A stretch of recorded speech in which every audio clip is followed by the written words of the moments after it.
নমস্কাৰ। আজি মাননীয় প্ৰধানমন্ত্ৰী অসমলৈ আহিছে। গোপীনাথ বৰদলৈ যিটো এক্সটেনশ্যন বিমানবন্দৰ তাৰ উদ্ঘাটন কৰিছে। আমি ৱেলকাম জনাইছোঁ যে অসমত এটা মানে ভাল বিমানবন্দৰৰ বিউটিফিকেশ্যন হৈছে, মডাৰ্ণাইজেশ্যন হৈছে, তাত আমি ৱেলকাম জনাইছোঁ।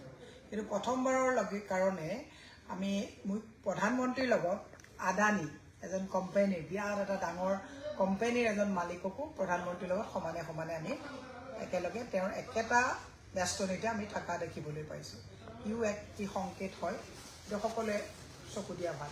মই প্ৰধানমন্ত্ৰীৰ গোটেই ভাষণটো শুনিলোঁ। প্ৰধানমন্ত্ৰীৰ গোটেই ভাষণটো শুনি এটা কথা লক্ষ্য কৰিলোঁ। প্ৰধানমন্ত্ৰীয়ে কৈছে যে স্মাৰ্ট মিটাৰৰ ক্ষেত্ৰত অসমত প্ৰধানমন্ত্ৰীয়ে ৰেকৰ্ড কৰিলোঁ বুলি ক'লে। হয়, আমি এই কথাটোৱে সদায় প্ৰতিবাদ কৰি আহিছোঁ। প্ৰধানমন্ত্ৰীয়ে 64 লাখ অসমৰ মানুহৰ ঘৰত জধে মধে স্মাৰ্ট মিটাৰ লগাই ৰেকৰ্ড কৰিলে। গুজৰাটত কিয় ৰেকৰ্ড কৰিব নোৱাৰিলে? ইউপিত কিয় ৰেকৰ্ড কৰিব নোৱাৰিলে? দিল্লীত কিয় ৰেকৰ্ড কৰিব নোৱাৰিলে? অন্য প্ৰদেশত কিয় ৰেকৰ্ড কৰিব নোৱাৰিলে? সহজ সৰল উদাৰ অসমৰ মানুহক ৰামঠগন দি যিজনে লুণ্ঠন কৰিছে সেই আদানীক লগত লৈ স্মাৰ্ট মিটাৰত ৰেকৰ্ড কৰাৰ কথা কৈছে। আৰু অসমৰ সহজ সৰল উদাৰ মনৰ মানুহসকলে এই কথাবিলাক বুজি পোৱা নাই। ভাত খাই থাকোঁতে যেতিয়া পিটিপকৈ লাইনটো কাটা যায়, আকৌ ৰিচাৰ্জ কৰিবলগীয়া হয়, এই স্মাৰ্ট মিটাৰৰ মানুহৰ যে দিলে খোল্লাম খোল্লা তেওঁ কৈ গ'লে ৰেকৰ্ড অসমত কৰিলে। অসমৰ ৰাইজে আজি ঘৰত গৈ তেখেতৰ ভাষণটো শুনিব আৰু তাৰপিছত কম্পেয়াৰ কৰি গুগলত চাৰ্চ কৰিব যে কিয় গুজৰাটত স্মাৰ্ট মিটাৰৰ ৰেকৰ্ড তেওঁ কৰিব নোৱাৰিলে। তেওঁ কৈছে কংগ্ৰেছৰ দিনত উন্নয়ন একো হোৱা নাই, কংগ্ৰেছৰ দিনত একো নহ'লে। মই অসমৰ ৰাইজক কৈছোঁ গোপীনাথ বৰদলৈ বিমানবন্দৰ ষ্টেচুটো যে 50 ফুট ওখকৈ বনালে, গোপীনাথ বৰদলৈ নামাকৰণ যদি এই বিমানবন্দৰ কংগ্ৰেছৰ দিনত নকৰিলেহেঁতেন আজি ষ্টেচু বনাব পাৰিলেহেঁতেন নে? Government is a continuous process. আমাৰ দিনত সেইখিনি কৰিছিলে আৰু গোপীনাথ বৰদলৈ বিমানবন্দৰত 1400 কোটি টকা প্ৰফিটত থকা বিমানবন্দৰ এটা, ৰাজহুৱা অনুষ্ঠান এটা আদানীক চমজাই দি এইখিনি কামটো কৰিব লাগিব। আজি গোপীনাথ বৰদলৈ বিমানবন্দৰ হোৱাৰ পাছত মই ক্ৰিটিচাইজ কৰা নাই, মই টেকনিকেল কথাকেইটা কৈছোঁ, তাত আমাৰ সোমাই থকা আৱেগবিলাক কৈছোঁ। আজি পাৰ্কিঙৰ ক্ষেত্ৰত অসমৰ থলুৱা যিসকল আমাৰ থলুৱা খিলঞ্জীয়া যিবিলাক ল'ৰাই তাত গাড়ী ঘোঁৰা চলাই ব্যৱসায় কৰি আছে, আজি পাৰ্কিঙৰ ক্ষেত্ৰত তেওঁলোকে দৈনিক গেটত সোমাওঁতে ওলাওঁতে তাত গাড়ী ৰাখোঁতে কিমান টকা আদায় দিব লাগে আদানী গ্ৰুপক, এই কথাবিলাক চিন্তা কৰাটো সময় সমাগত। তেওঁলোকে কৈছে কংগ্ৰেছে কোনেও কৰা নাই একো, কংগ্ৰেছৰ দিনত কুছ ভি ডেভেলপমেণ্ট নেহি হোৱা হে। মোদী ডাঙৰীয়াই কৈছে সকলোকে টেলিফোনৰ লাইট জ্বলাই বিকাশৰ কথা ক'বলৈ আহিছে।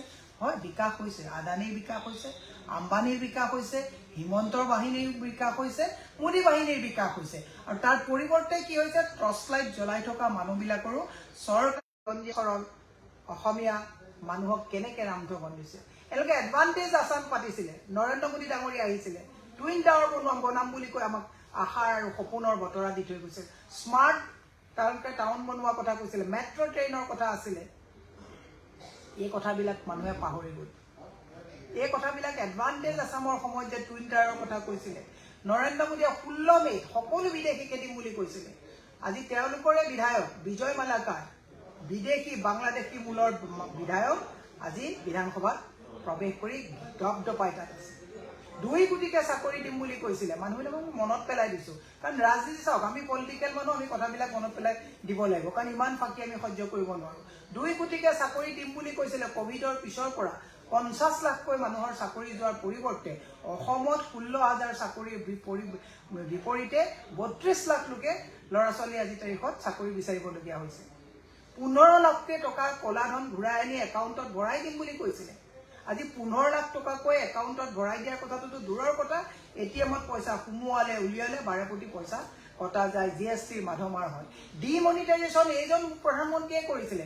2000 টকীয়া নোট উলিয়াই পেলাই তেওঁ সন্ত্ৰাসবাদীলৈ পইচা নাযাব বুলি কৈছিলে। মই এইকাৰণে মনত পেলাই দিছোঁ, পুলৱামা হত্যাকাণ্ড, পেহেলগাম হত্যাকাণ্ড, এইবিলাক যে হৈছিলে 2000 টকীয়া নোট বনাই পেলাই কৈছিলে সন্ত্ৰাসবাদ নিৰ্মূল কৰিব।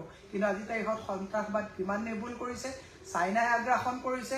ম্যানমাৰৰ ফালে যাওক, সকলো চাৰিওফালে বৰ্ডাৰত সকলোৰে ৰঙা চকু। আমাৰ প্ৰধানমন্ত্ৰীয়ে অসমতে আহি পেলাই গোটেই ক্ৰেডিটবিলাক ল'বলৈ যায়। মই এইকাৰণেই মনত পেলাই দিছোঁ, নিৰ্বাচনলৈ মাত্ৰ 81 দিন আছে। এতিয়া প্ৰধানমন্ত্ৰীও সঘনাই আহিব, অমিত শ্বাহো সঘনাই আহিব।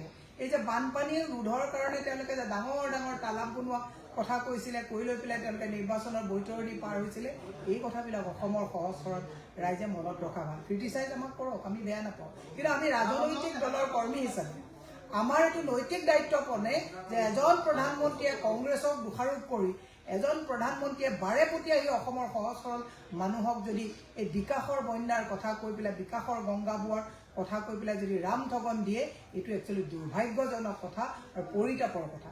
সেইকাৰণে মই সকলোকে এটা কথা কৈছোঁ, মুখ্যমন্ত্ৰীয়ে আকৌ এটা সপোন বিকিবৰ কাৰণে আহি গ'ল, কাৰণ 81 দিনৰ পিছত অসমত আৰু নিৰ্বাচন আছে।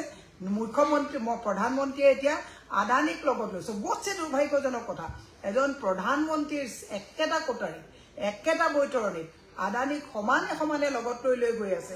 অসমখন কিন্তু আৰু দুদিনমানৰ পিছত কাৰ হ'ব? অসমখন আদানী আম্বানীৰ আৰু ৰামদেৱৰ দৰে এই বনিয়াবিলাক, অশোক সিংগল এইবিলাকৰ হ'বলৈ গৈ আছে। অসমৰ ৰাইজ টেঙা আম এবাৰ বিকে, দুবাৰ বিকে, দুইবাৰ বিকিলে, এতিয়া তেওঁ 11 বছৰ তেওঁলোকৰ চলি আছে। আৰু যাতে অসমখনক লুণ্ঠন কৰিব নোৱাৰে। কেগৰ ৰিপৰ্টটো চাব, অসম আজি তাৰিখত ধৰুৱা ৰাজ্য, অসমক আৰু ধাৰৰ বোজা ল'ব নোৱাৰা অৱস্থালৈ গ'ল। তেতিয়াহ'লে কোনটো বিকাশ? প্ৰধানমন্ত্ৰীয়ে কোনটো বিকাশৰ কথা কৈছে? ধাৰ কৰি গাড়ী কিনাটো বিকাশ নেকি?